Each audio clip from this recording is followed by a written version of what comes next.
Welcome back to Gaelic Games Fan TV. It's the Hurling preview show. We're going to be looking ahead to this weekend's All-Ireland Senior Hurling Championship action.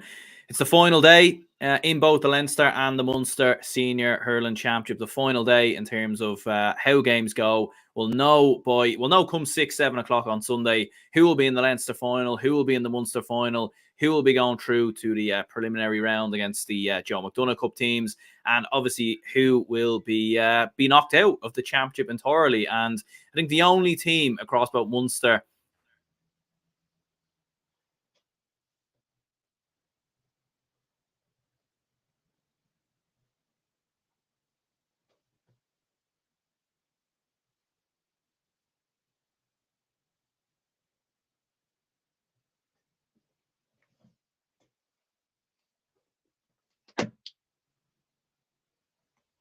think we've lost our host, so I suppose we'll have to give him a moment.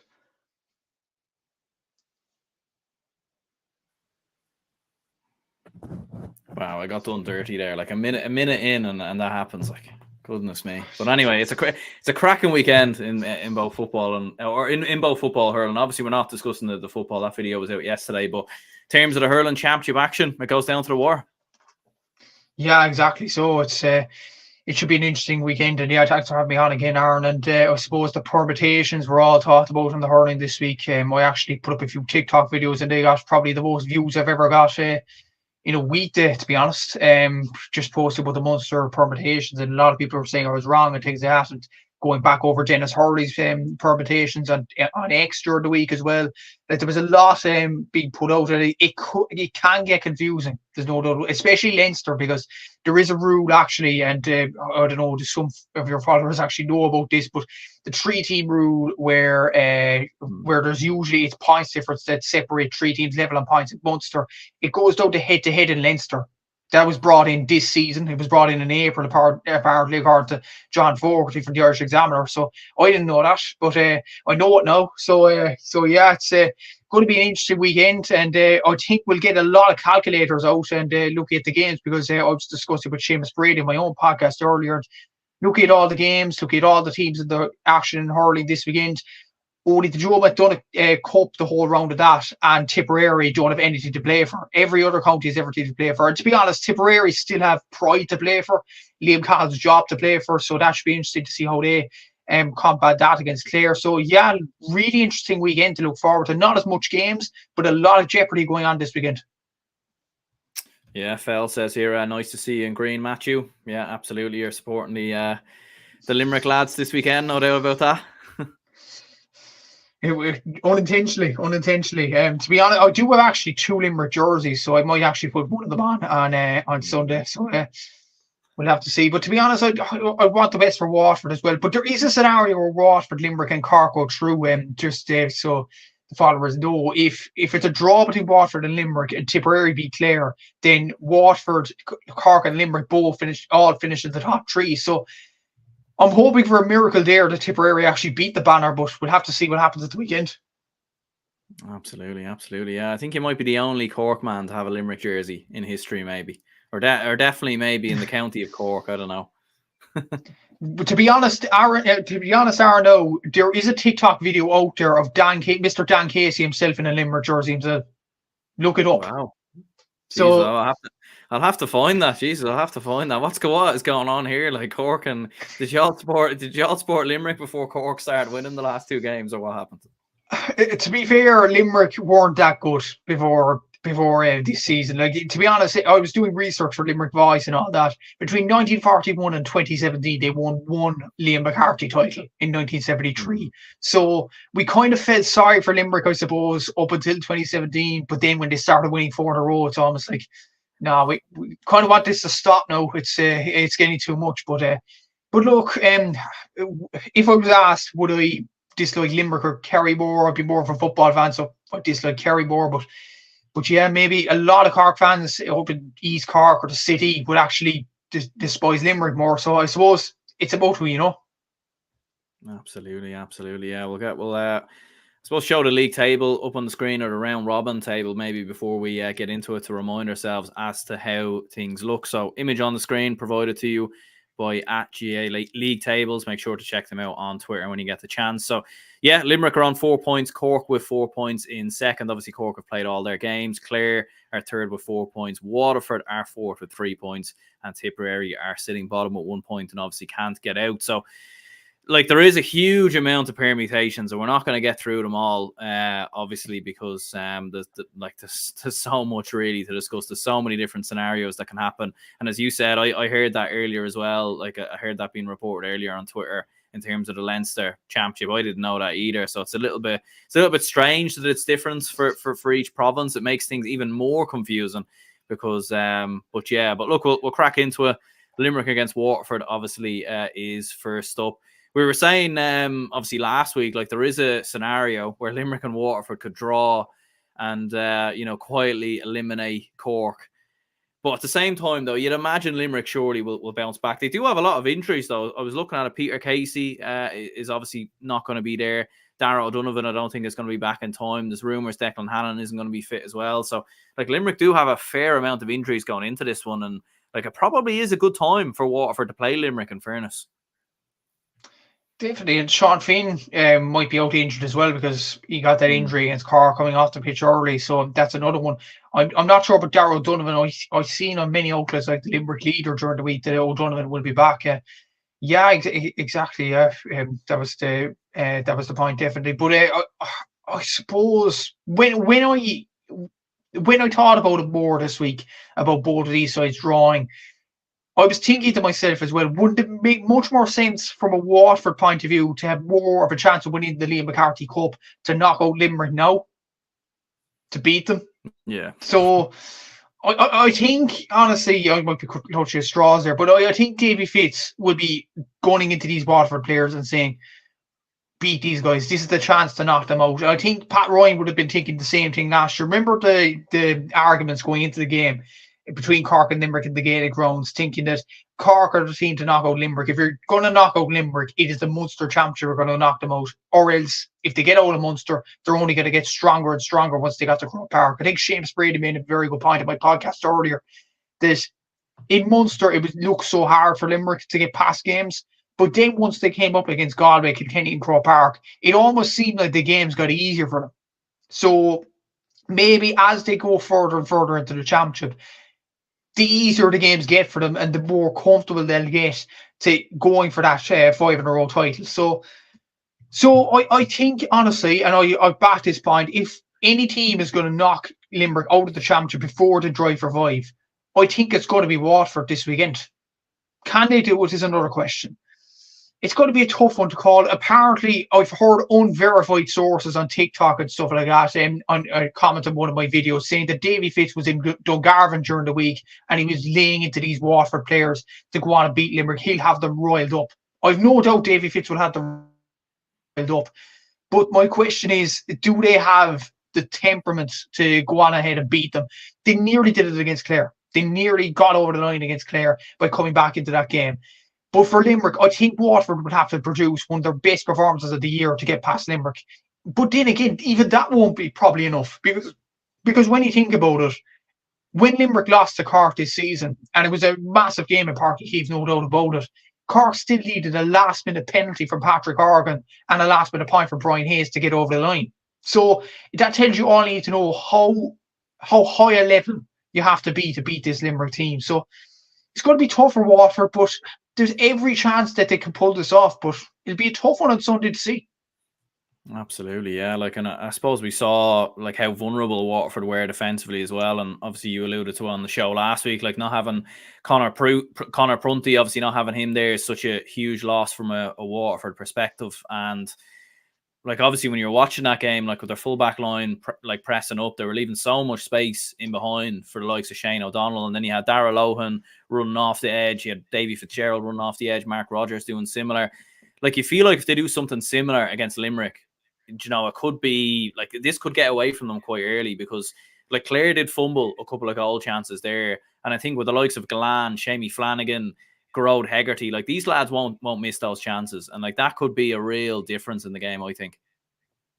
It could be, yeah. And when you look at their shot accuracy against Cork, even when they lost, it was 78%. And I'd expect Limerick's to be high again, and Waterford's no doubt will be about the 60 margin, and that would be enough to beat both teams, or any team around the country except this Limerick team, and that's the main argument out of this. It'd be interesting actually to see the matchups. Who will go on Stephen Bennett? He scored 1-2 from play the other day.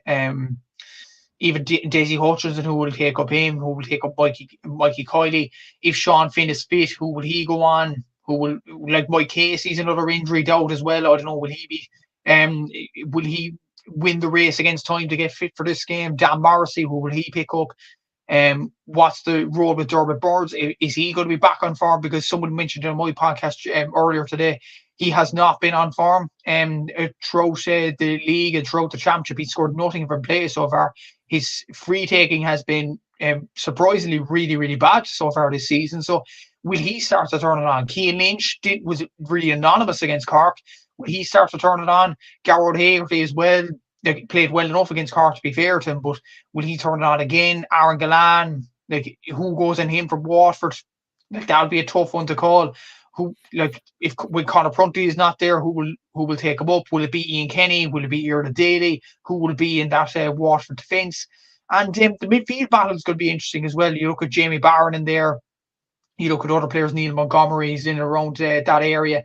Darragh Donovan, will he be fit to go around there? Will O'Donoghue as well. So, and Jamie Barron didn't necessarily have his best game against Clare the last day, so he has to be up on top form in this one as well. So there's a lot of ifs, buts, and maybes, who will go on who and things like that. But I think Waterford, it'll be tougher for them to get their right defenders on the Limerick forwards than vice versa. Yes, Sean Finn and Mike Casey might not be there, but you still have Colin Coughlin to come in that half back line if Declan Hanlon is unfit.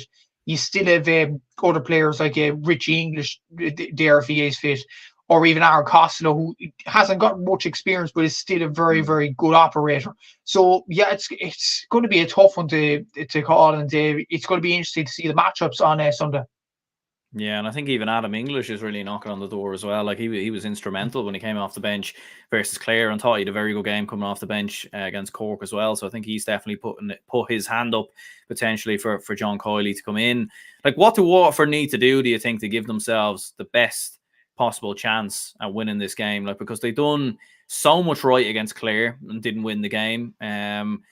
Obviously, they beat Cork on the opening weekend. They drew with Tipperary, which I think in hindsight, they'll really regret, considering how much Tipperary have got beat by both Cork and Limerick. So, and like, looking at Limerick, as you said, they obviously waltzed their way through Tipperary quite easily. Against Clare, there looked like there was multiple vulnerabilities. Like, for the opening 50 minutes, I thought it was one of the worst Limerick performances we'd seen under John Kiley. And then with the flick of a switch, they just turned it on and they were brilliant.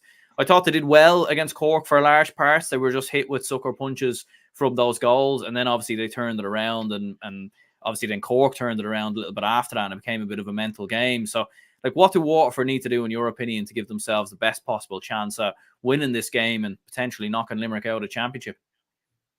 Well, first of all, in the attack, they need to get above 70% shot accuracy. If they can get to 80, that'll be outstanding as well. Because history does suggest you need to get up to that margin to even be close to Limerick. Never mind beat them, to even get close to them.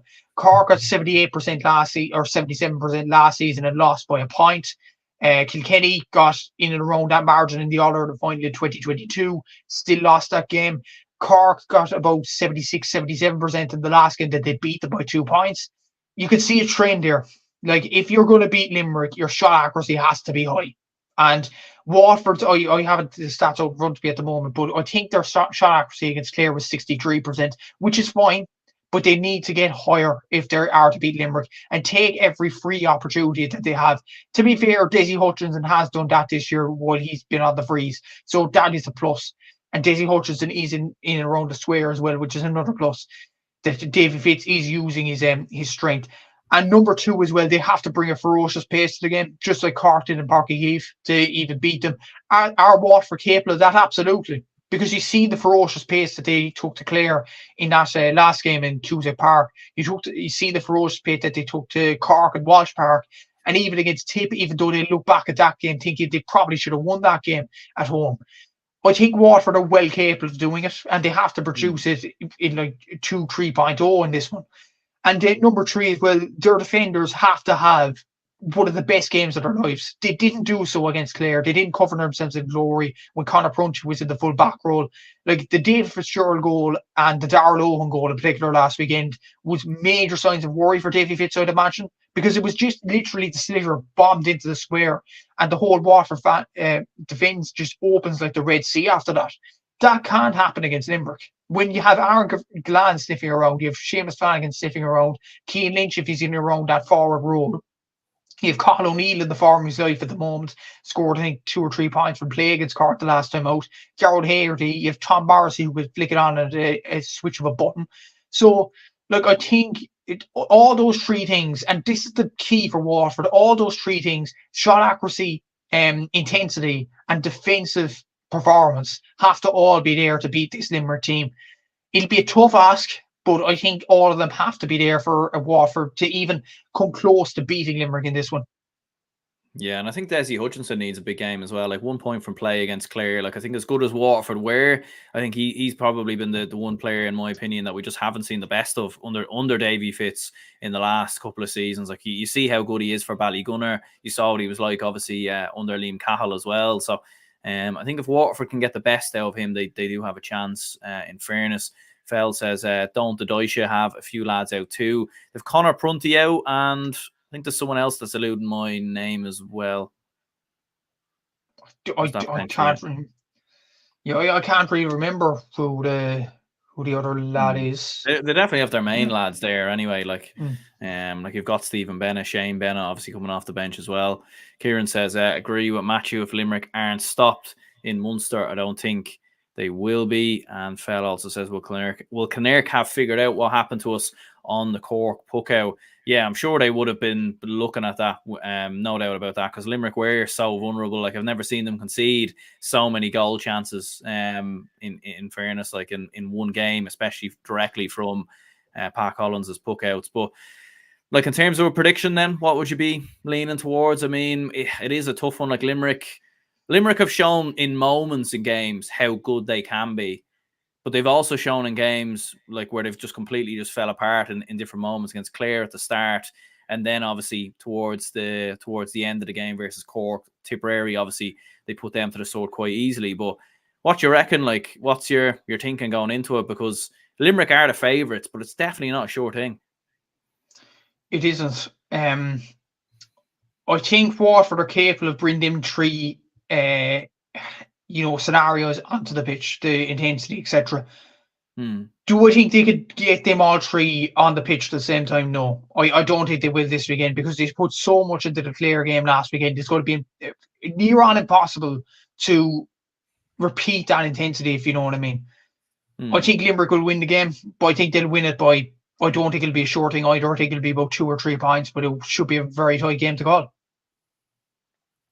Yeah, I think so as well. I think it'll be very, very close, in fairness. Like I'm going to go with a 2-point win for Limerick, but I do think, like, is there an argument as well though that Waterford gave so much against Clare? Like they rattled back on numerous occasions from 8 points down, from 5 points down, and Limerick have obviously had the week off. They've had a bit of a break, a bit of time to obviously reflect on the Cork defeat, go back to the training ground and everything else. Could that maybe be the worry for Waterford? Like they gave so much against Clare, and they're obviously going to have to probably give even more to beat this Limerick team.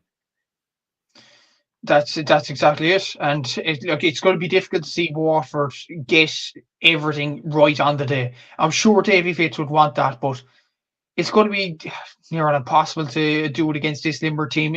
Against this Limerick side, you don't do it for one half. You don't do it for 15 minutes. You don't do it even for 60 minutes. You have to do it for the full 70. And Cork did that the last time and only beat them by 2 points at home. This is how good this Limerick team is. So it's going to be hard to see Waterford replicate the form that they showed, especially in the second half against Clare, for a full 70 minutes here. Yeah, I'm going to go with a 2-point win for a Limerick perspective. But do let us know in the comments what are your predictions. And anyone who's watching the replay, let us know your predictions as well. The other game in Munster feels like a bit of a damn squid, but there obviously is permutation still. Like if Clare do lose, there is the possibility that they could potentially go out of championship depending on other results. But a win obviously very much guarantees them to be in that Munster final. And Tipperary, look, obviously as we were saying on Monday, like Tipperary have had a very bad season. They're out of championship, but you feel like if they can put in a performance, if they can get a win on the board, or if they can push Clare, then maybe that might give them some glimpse of hope going into next season. Like, do you see any world where Tipperary are going to put it up to Clare, or is this going to be another 15 to 18 point drubbing? I can see another world, actually, yeah. I do think Tipperary, look, they have been terrible this year, there's no denying that. But last year, this Tipperary team this season were the same position as Waterford were last year. And look what happened with Waterford when they had nothing to play for, apparently, against Tipperary. They came out fighting for their manager, Davy Fitz. I just wonder, if the players want Liam Cahill to stay in the job, they'll come out fighting for him. If they don't want Liam Cahill to stay in, I think this could be a clear whitewash. It depends on the attitude of the players. So that's why it's a really difficult one to call. But at the same time, even if Tip were to produce a good performance for Liam Cahill, bowing out the right way, etc., if Clare produce nearly 100%, I do think Clare are better team than Tip. So I think Clare will win the game anyway. But Tip have to produce a performance of this one, because I just wonder, and I asked this question to Seamus as well about Liam Cahill.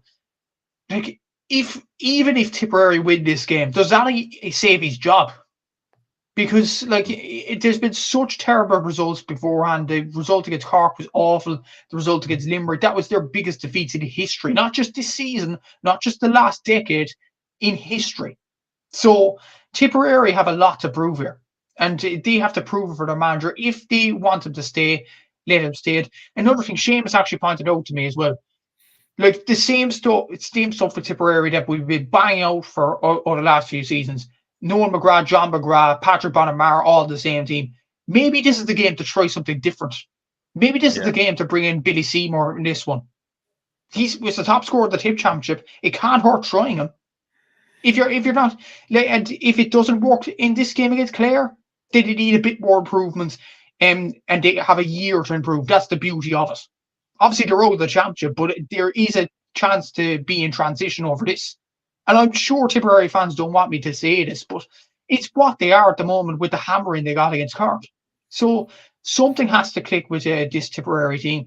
But as for Clare, like, when you look at all the scenarios, like, we're both predicting Limerick win, so Waterford would be out of the championship regardless. Clare will be in the last three and the Munster final regardless of the results here according to our predictions. But like, if they were to lose to Tipperary, I just wonder, would that set a bad precedent for the rest of the season? Because flipping it back to the other side of the coin with Waterford and Tip last year, which was a similar game, let's be honest, Tipperary went out after that game. Okay, they beat Offaly, but anybody could beat Offaly, a Joe McDonagh Cup team. But then against Galway, they were really, really poor in the Gaelic grounds. So I just wonder, if Clare were to lose this game, would that set a bad precedent for the rest of the season?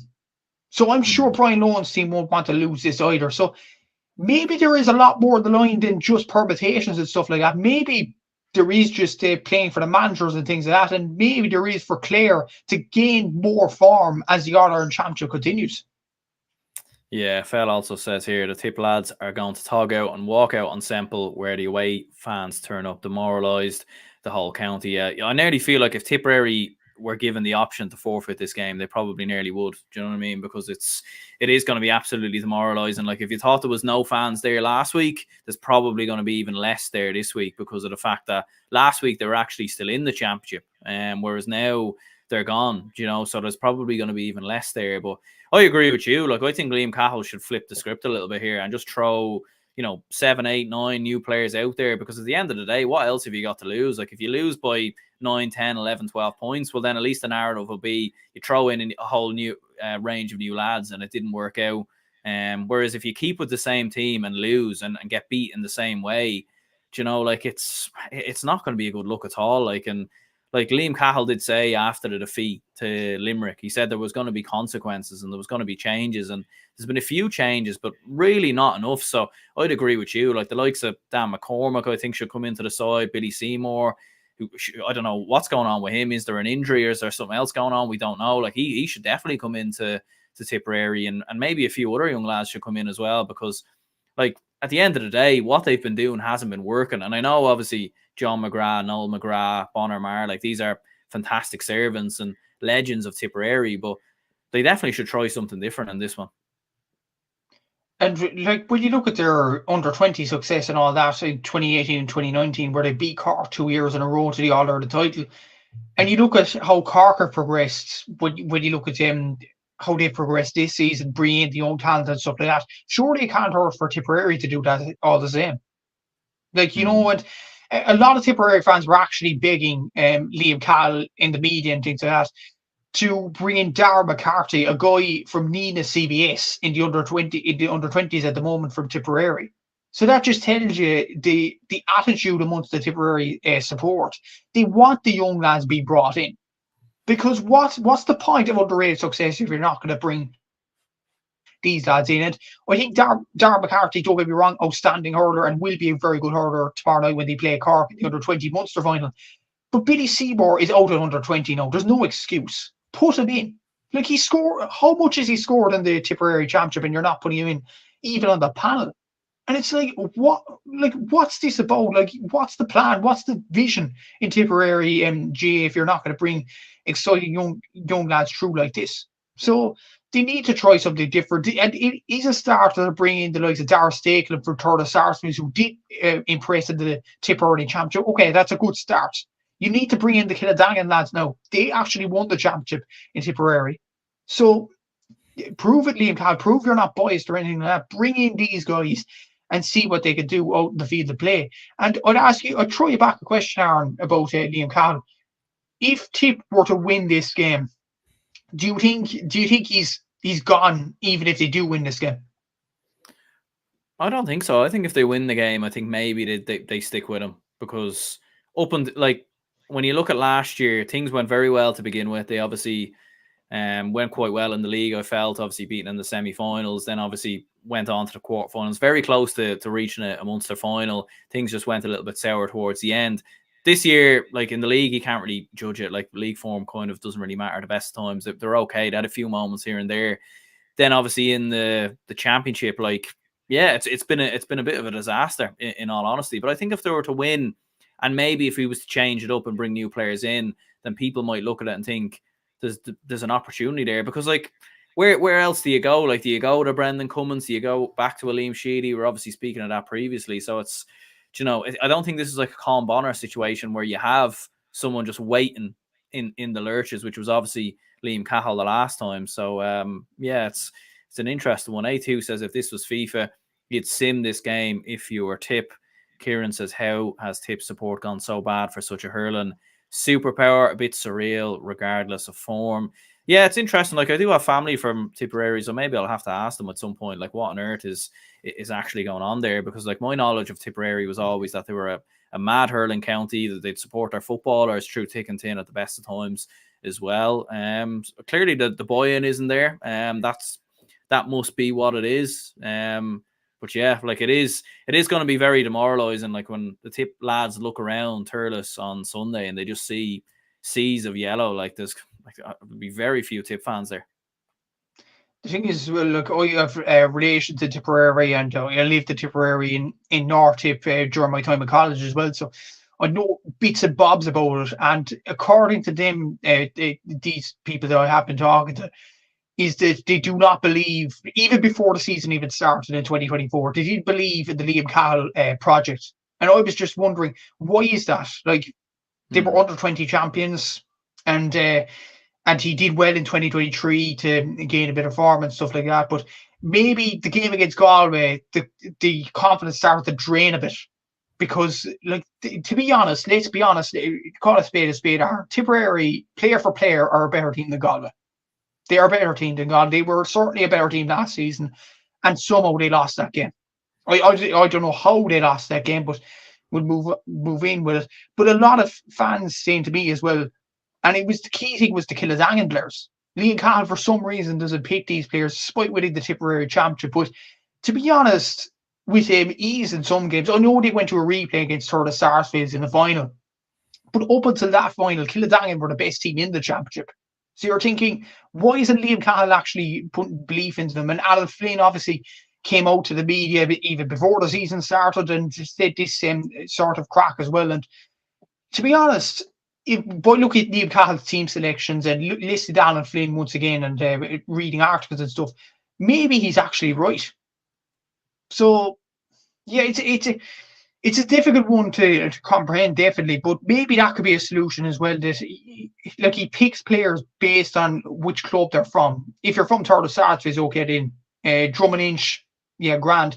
But if you're Kildangan for some reason, despite being Tipperary hurling champions, you're not going to pick the team for some reason. And it's just, I don't know what's going on with Tipperary, because there is some very good players. And yes, there's older lads that have given so much to Tipperary, but you look at the younger talents as well. Mark Keogh, Jake Morris, Garrett O'Connor. Garrett O'Connor was UL's star player in the Fitzgibbon Cup this season, and he hasn't excelled in the Munster Championship. I think the confidence from him, I think, is kind of drained as the results have got worse. Yeah. So that is a worry. It is a real worry. Even Brian O'Mara, captain of UL over the last few seasons of the Fitzgibbon Cup, doesn't seem to know his best position, where it would be centre back or wing back. Owen Connolly, excellent player in the under-20s for Tipperary. He's been put into midfield and, hasn't really excelled there because of confidence issues and things like that as well. Like the goalkeeper situation is ridiculous. 1 week it's Brian Hogan. They have stuck to Barry Hogan this year, but in previous seasons, 1 year it's Brian Hogan, another's Barry Hogan, another's Rhys Shelley. Oh, we'll go back to Barry Hogan again. Like the consistency of the team is just not good enough either. So I think Tipperary need a settled starting 15 to compete with the likes of the Limericks, the Corks, the Waterfords, and the Clares in future years. And that's the key for Tipperary, in my opinion, in the next few seasons. They have the players, there's no doubt about it. But they need to know, or they need to know that the players know where they actually stand in this team. Yeah, like, and even Jake Morris, I don't think has produced his best form like this year for Tipperary. In fairness, A2 says the whole Con Bonner and how he was treated, Ghost and Kildangan lads, combination of factors. Yeah, there's a lot wrong in Tipperary. In fairness, like, obviously we haven't discussed Clare too much there, but like, I mean, like, I suppose is complacency the only thing that could affect them or anything of that nature? Like, I did hear earlier, like, they have, like, a lot of their games have been very close. Like, there's only been like 1 point wins, 2 point wins. They haven't necessarily blown a team away. Maybe they will do that this weekend. But like for Clare, like, you'd imagine they should be more than strong enough. I suppose the main thing for them will be, don't be complacent. We saw obviously what happened last year as an example when Waterford beat Tipperary. So, like, Clare will need to be on this at the same time. I think they will be. And to be honest, I talking about it more, I think complacency is the only thing that will deny Clare. If Clare play at, let's say, 40 or 50% of their level, Tipperary could catch them on an off day. But if Clare play at even 80%, if Clare play at 80%, I think they should have too much for Tipperary and win this game. I'm not sure the exact margin.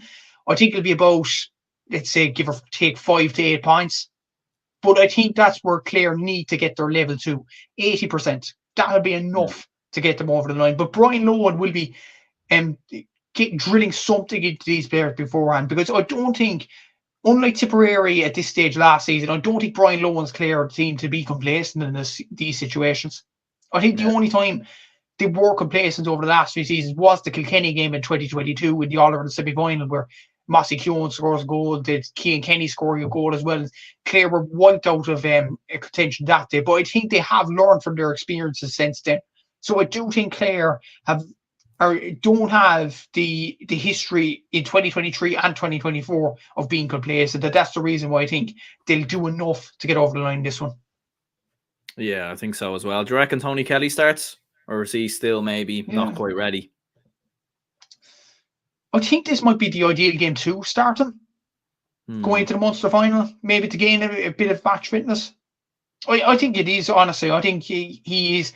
I do think Clare have players to replace him and be the main man, like Mark Rogers, like Shane O'Donnell, like David Fitzgerald. Like, Mark Rogers has been exceptional this year from centre forward, one of the top scorers from play so far. So he's been really, really good.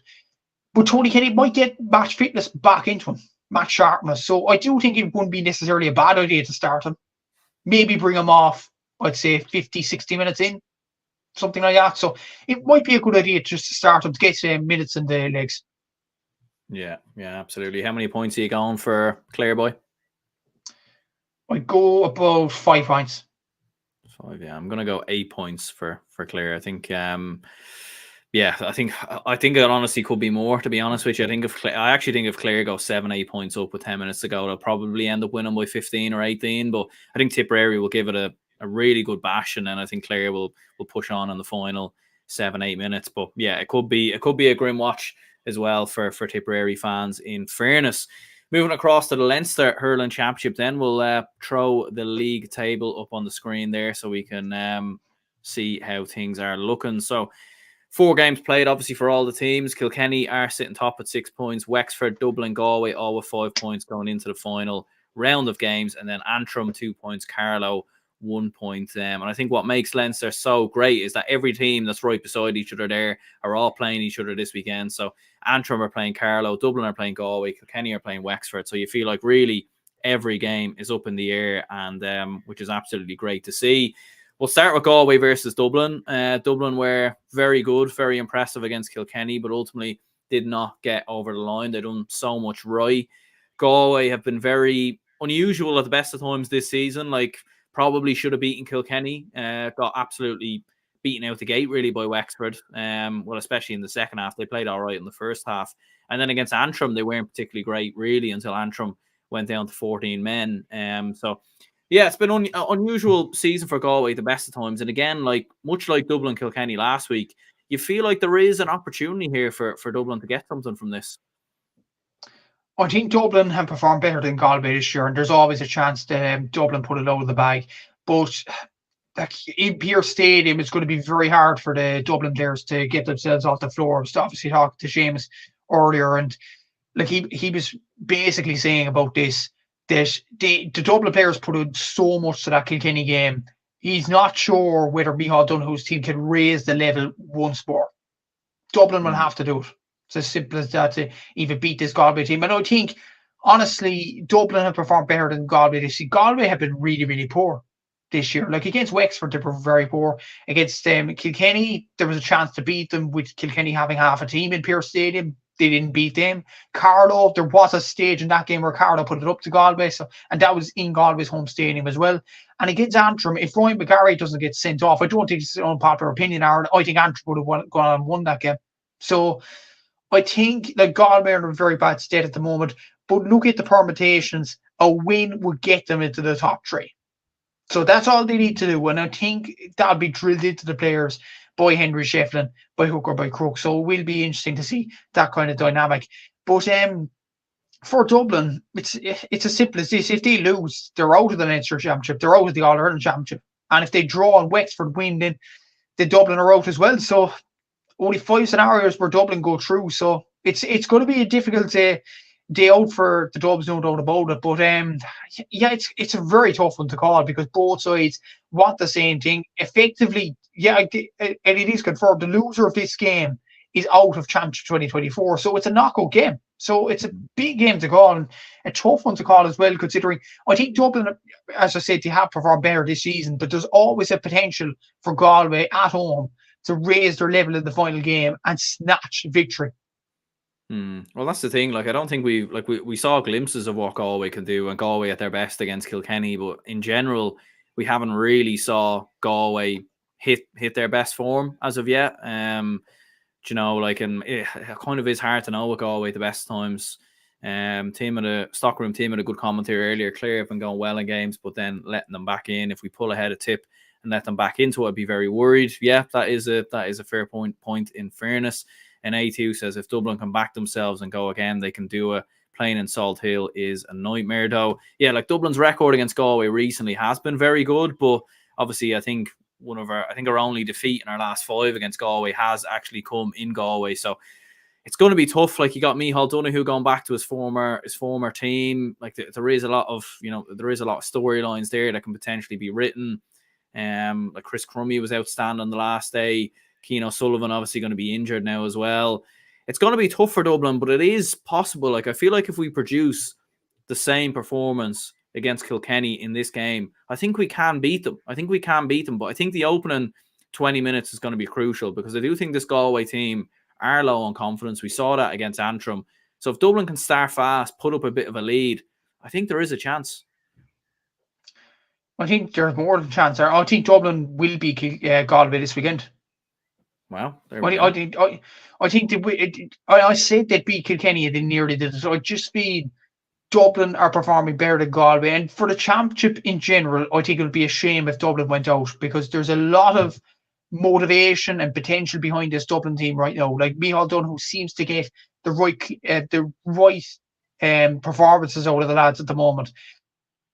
Whereas Galway, like, they've got away with murder so many times in this championship, it's hard to count. So, like, I genuinely think Dublin can win this game as well. But there is the scenario that if Dublin draw and Wexford win, then Dublin are out of the championship as well. And it's kind of like deja vu here, because, like, it was a draw last season. Remember, it was a draw last season between Galway and Dublin should have won that game. Let's be honest, in Croke Park, Galway put it back with Johnny Burke scoring a goal in the last few minutes.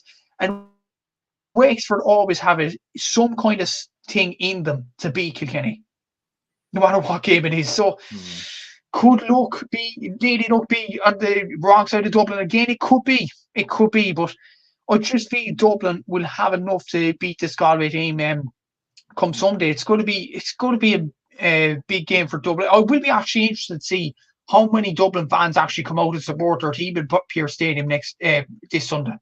Will be very interesting to see that, because Pearse Stadium was almost empty, remember, in the Kilkenny Galway game. So that doesn't bode well for Galway fans shouting on their team. So if the Dublin players get enough motivation and get behind their team, I think Dublin could win this game. I really do. Yeah. Like, I won't be at it myself, but I do know plenty of Dublin fans who are planning to travel down to it, and it is a massive game. In fairness, like, I quietly fancy ourselves as well. To be honest with you, I think we've more than enough to beat this Galway team. In fairness, like, and I think the matchup of Owen O'Donnell and Conor Whelan, like, that could be absolutely huge on Sunday.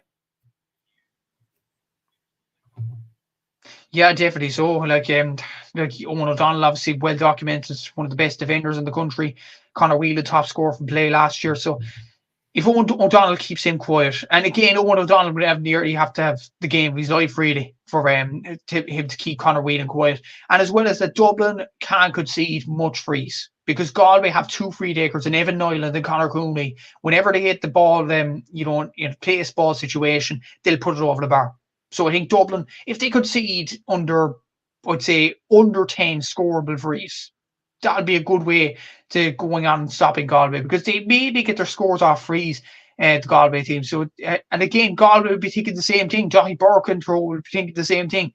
Donald Burke scored 14 points the last game. There was a reason for that. Kilkenny kept fouling them once they got into dangerous situations. So I think that would be the key as well, about how many frees both sides will concede as well. So, and as well, obviously, as you mentioned there, with the Owen O'Donnell and Conor Whelan battle as well, and in the backline between who will go on Donald Burke? Will it be Donny Burke, his namesake from Galway? Maybe, yeah. It should be very interesting to see what happens. Who will go on Brian Hayes? Like, it will be very interesting to see the matchups as well on Saturday or Sunday, should I say, once it comes. Yeah, absolutely. Yeah, no, I just have a feeling we're going to do it. Like, I think I understand Seamus's point on your podcast earlier as well. And I know, speaking to Dublin fans after the Kilkenny game, said the exact same thing. Like, Dublin, we usually only have one good performance per year, like one great performance. Usually it comes against Galway, and sometimes it comes against Wexford as well. It looks like maybe we emptied the tank against Kilkenny, and usually when we empty the tank in a big game, we go out the next week and then we get absolutely hammered. It's happened consistently for the last 10 years. But I do just have a feeling that this Dublin team is a little bit different under Micheál Donoghue. Like, fair enough, the personnel is similar. You still have Danny Sutcliffe, but like the likes of obviously Brian Hayes who've come into the team, Chris Crummey playing at wing back, I think has been a revelation. And I think, like, Keane O'Sullivan up until this game has been brilliant as well. So up until his injury. So I think we do have a chance, and I think we might nick it. I think we might nick it by a point. How many points would you reckon the Dubs will win by? I'm going to spice it up a bit. A last-minute winner from Sean Curry. There we go. Goal. You ought to be absolute bedlam in the house if that happens. Oh, definitely. Yeah, to be fair, like, I'd say it'd be bedlam around the whole country except Galway, of course, because a lot of neutrals want Dublin to win it. So, yeah, it will be interesting to see. I was going to say Donald Burke there, but it spice it up even more. I'm going to say Sean Curry gets the last minute point to win it. There we go. I'll go with Fergal Whiteley to get the last minute point, but there we are. Tim says here, time to get rid of that psychology for the Dubs. Yeah, that's a fair point. And the attendance is about the Munster and Leinster Championships. Be interesting to see this weekend. Yeah, it'd be interesting, all right, just like with the Dublin footballers being on Saturday as well. Like, will as many Dublin fans travel down? I don't entirely know, to be honest with you, but and the fact like you have so many games on in and around the same time, like I know there will be a lot of fans that will want to watch the Munster Championship games as well. Do you know that way? So yeah, it will be interesting to see how it does go. But Kilkenny versus Wexford is the other game happening in Nolan Park. Wexford have beaten Kilkenny in the last 2 seasons, as you mentioned previously. If you think back to obviously the game versus Kilkenny 2 years ago, that Wexford won. I think many people were saying at the time it was one of Brian Cody's worst Kilkenny performances as manager. Like Wexford, to be fair, are coming in and flying form, beat Galway, hammered Carlow. Kilkenny have been a little bit flaky. TJ Reid maybe not at his best. Owen Cody only freshly back from injury. No Adrian Mullen potentially as well. So Wexford could win this. Like it's more than possible. The thing is, though, this is interesting because both sides have a safety net in this one because Kilkenny are in the top 3 regardless, and Wexford will only drop out of the top 3 if they lose and the other game, Dublin and Galway, is a draw. So it could be a draw, no doubt about, but we're both predicting obviously there'll be a winner in that one, so both sides will be safe. But for Kilkenny to get into the Leinster final, they could drop out of it if they lose this game and there's a winner in the other game as well. So if they lose this, they're out of the Leinster final, obviously. And it will be, according to our predictions, Wexford and Dublin Leinster final. What fun that'll be in Croke Park. Yeah, so that'll be a novel final, definitely. It would be, yeah, definitely. And to be honest, though, I don't think there's much on the line. I think, honestly, both sides have that safety net. Wexford don't need to win this game necessarily. Like, I think they'll get through with the preliminary quarterfinal anyway. They should beat Offaly or Laois in that preliminary quarterfinal. They will get to play probably a Clare or Limerick in the quarterfinal, whoever wins that Munster final. So I don't think Wexford are in complete danger.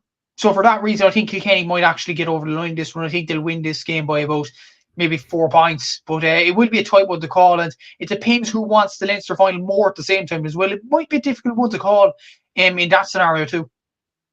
Yeah, it definitely is. All right. Like, and I suppose for Kilkenny, like, what have you made of them so far this year? I mean, like, they've been... Like I thought they did enough in the end to get over the line against Dublin. You definitely say we haven't seen the best of Kilkenny yet. But like, is there any argument maybe that the Cats are holding themselves back a little bit in reserve? Usually they kind of waltz their way through Leinster. Like usually Dublin don't put up as much of a fight. Usually against the likes of your Carlows, they just beat that, you know, with their eyes closed and everything else. So is there an argument maybe that Kilkenny are just waiting to sort of hit their peak come All-Ireland semi-final weekend or Leinster final weekend as they have in previous years? Because we know once they get going, they are still an All-Ireland contender. Like, they are still one of the favourites to potentially stop Limerick if there is anyone to stop them. That's the truth of it, yeah. And I suppose, like, Limerick, compared to Kilkenny now in the last 2 All-Ireland finals, Limerick peaked once it came to All-Ireland semi-final time or All-Ireland final time. Kilkenny peaked earlier in the year. And that was the reason why they didn't get over the line eventually against Limerick in those finals. Like against Galway, they score a lot in the Leinster final. Yeah, whoopie-doo. They score a good load against Clare and get over the line in that one. Whereas Limerick just get over the line in Munster against the Corks, against the Tipperaries, against the Waterfords. But then as soon as they get to Croke Park, they actually rock them. And I think Kilkenny would be quietly thinking that, even looking at this, because, like, to be honest, a lot of people trace some similarities between themselves and Galway this year. The difference is Kilkenny are already through so far. They're already through to the All-Ireland, no matter what happens this weekend. So, it will be difficult at the same time, though, what Kilkenny team will turn up this weekend, and do they actually want another Leinster title to their resume? Because I think they've won every Leinster title since 2020, so this is a chance for 5 in a row, isn't it? So, it's like they maybe did want a Leinster title, maybe to regain some superiority there, but it will be interesting to see the attitude of the Kilkenny players come this weekend. But let's not forget, there are some players that have been out injured for most of the season. Take Owen Cody, for example. Take Mikey Carey, for example. Owen Murphy. There's been a lot of players out for the majority of the championship season out injured.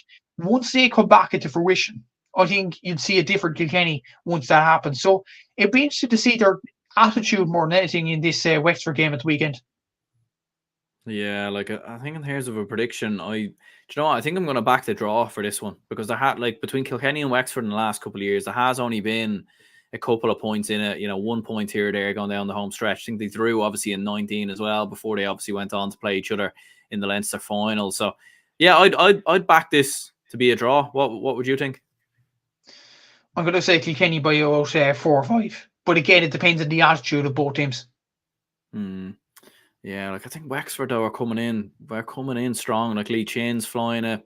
Conor McDonald's now scoring goals as well. So like I don't know. Like I think Wexford will give Kilkenny a really, really good game of it, because I think there is the argument in the last couple of years that when Wexford haven't been going well, they've been able to beat Kilkenny almost at their not at their pomp, but in years they've gone on to reach the All-Ireland final. So I think I'll go with a draw.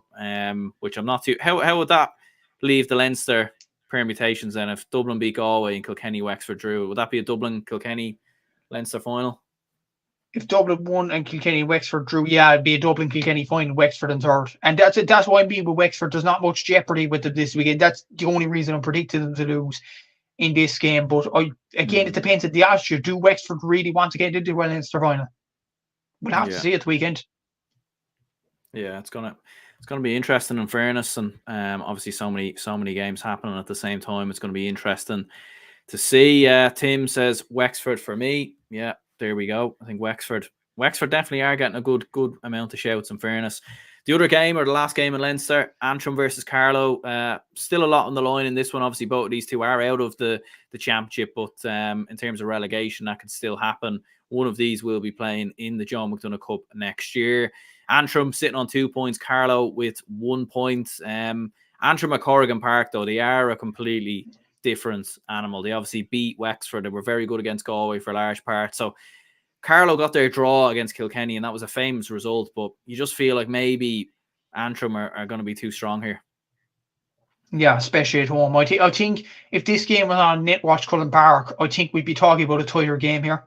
I think Carlow could have really put it up to them then, but Antrim at home turn into some sort of mini gods, and I just feel that'll be enough to get them over the line. And let's not forget as well, Carlow have to win this game to have any chance of staying in the Liam McCarthy Cup next season.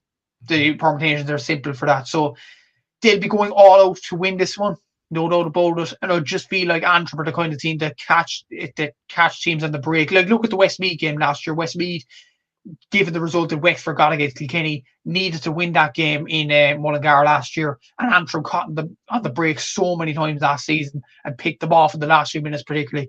I think this game could follow the same pattern, and I think Antrim will go on and win this game. But again, Carlow have been brilliant in this Leinster Championship, but it's just unfortunate that they have to go. Yeah, I'd back Antrim as well. I think Carlow, it will be unusual, like going down to the John McDonagh, having taken a point off Kilkenny. Like, so many teams in Leinster rarely get anything ever off of Kilkenny. But there we go. Like, that is the notion of it. So yeah, I'd go with Antrim as well. Like, they obviously beat Westmeath in that decider last year, so they do have a good record in terms of these games. There is a couple of games in the John McDonagh. This is how the table stands. So Laois and Offaly are already into the John McDonagh Cup final. Kerry in third with 4 points. Westmeath and Downbow with 3 points, and Meath in last. So all of these games are dead rubbers. The games are Westmeath, Laois, Down, Offaly, and Kerry versus Meath. So like, not really a lot to learn really from these games. A little bit disappointed maybe that it is a dead rubber on the final day, but I suppose it was bound to happen somewhere. Like, we've been quite lucky with both Munster and Leinster. Yeah, exactly. It's just Laois and Offaly have been so far of everybody else, and it's just like you look at the players on the panel for both sides. Like, Offaly have the likes of Adam Screeney if it's available, Owen Cahill, Brian Dine, and like, they're Liam McCarthy players, no doubt about it. Laois had this sort of anger towards the Joe McDonagh this year, and they took it out of him. Like, you look at Paddy Purcell there, Ross King, like, they have exceptional players, Podge Delaney as well. like Laois have a very good side. So it was predictable that these two sides would make the final. And in terms of relegation as well to the Christie Ring, look, Meath had a bad start to the championship and they can really recover after that, couldn't they? I think the most surprising thing in the Joe McDonagh is Westmeath didn't put up much of a test to Offaly and Laois afterwards. I think that was the most surprising thing about it. Like, they do have some very good players, Joe Fortune, the manager, as well. But they beat me to avoid embarrassment to go down to the Christie Ring at least. But again, we have been lucky over the last few years with the Joe McDonagh Cup, how exciting it has been with this competition. But unfortunately, this year it is a few dead rubbers. And just in terms of predictions for these games, I'll probably go Offaly, Laois, and Kerry to win these games. Yeah, and I suppose just on Offaly, obviously they were in the under-20 Leinster final yesterday, beat Dublin by a scoreline of 118 to 115. Obviously was the biggest final in the country yesterday. So, I mean, massive win for Offaly there, in fairness. And like, some of the scenes at the end was absolutely wild. Like, I was watching bits and pieces of it. And obviously when that goal goes in from Con Rock at the end, you're thinking, right, Dublin have a chance here. But yeah, like, that was some pitch invasion, in fairness. Like, there was about 2 or 3 pitch invasions before it actually came to a halt. Like, it was a little bit mental watching it, to be fair. In one sense, yes. First of all, we have to commend Offaly. What an absolutely incredible team! Like, the skills that they showed. Like Adam Sweeney, I think that's been reverberated around social media. Score where he turns the Dublin defender inside out and it scores for the near touchline. That's just unreal. What a player he is, and we're lucky to have him in hurling. Like, you have a look at the David Clifford effect in Gaelic football, and Will O'Callaghan from Off the Ball actually talked about the Adam Sweeney effect in hurling. This guy is a star for the future, and he's absolutely incredible. There's no doubt about it. And well done to Offaly. Shane Ridley getting that goal in the first half really set them on their way as well. And it was an incredible performance from Offaly. Colin Spain in midfield was very good, in my opinion, as well. When you look at the trajectory of this Offaly team, minor All-Ireland finalists in 2022. They won the Leinster in 2022 as well in minor.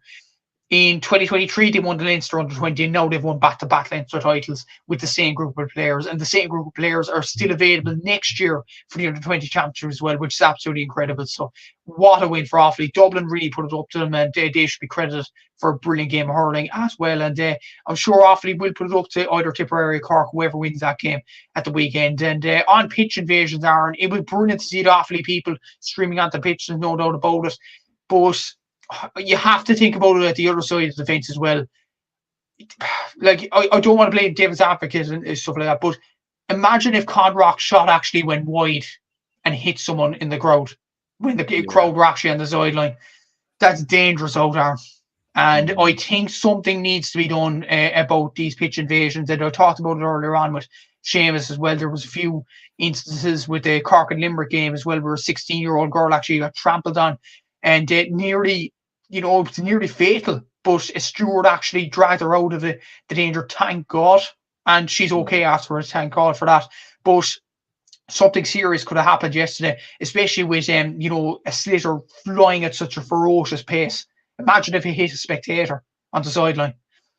Like, that would have been absolutely tragic. And I think something needs to be done about these pitch invasions. I think the gates somehow the gates need to be locked until the referee blows the full-time whistle.